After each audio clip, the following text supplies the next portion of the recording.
आम पंचायत आहरी 2टा रास्ता भित्तिप्रस्तर स्थापन हो सारी तेणु सेटा भी उन्नतिकरण कार्य शीघ्र हो गले आम अंचल बहुत लोक सब सुविधार सम्मुखीन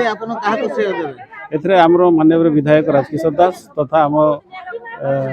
ओडिशार जनप्रिय नेता मुख्यमंत्री श्रीजुक्त नवीन पट्टनायक महोदय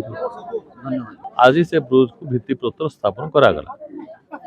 एबे ये जो रास्ता आपण देखुछंती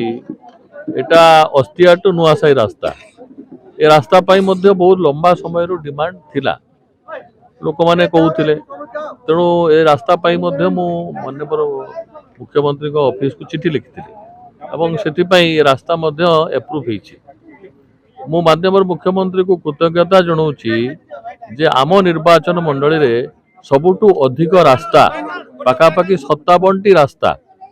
विभिन्न समय रे अप्रूव हेछि काम होउछि किछि काम आरंभ हेबो तेणु एवं 20टा ब्रिज मध्य अप्रूव हेछि किछि काम शेष हेछि किछि काम आरंभ हेबो तेणु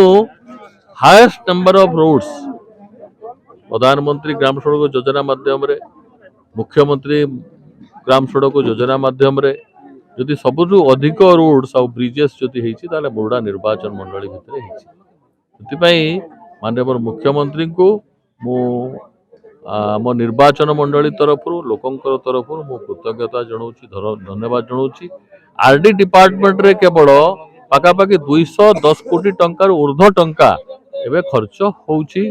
मुडा निर्वाचन मंडली रे एवं पिडोल्डी को तो अलग कथा पिडोल्डी रे मध्य पाखापाखि 100-150 कोटी टंकार ऊर्ध्व टंका बर्तमान काम चली तेणु जेते विकास जेते हेबा कथा मैक्सिमम विकास मुडा निर्वाचन मंडल एवं से माननीय मुख्यमंत्री सहयोग आशीर्वाद एवं तांकर इच्छा कारण ये सब कथा संभव हो पारुछि कारण से अर्थटा सी दौरान।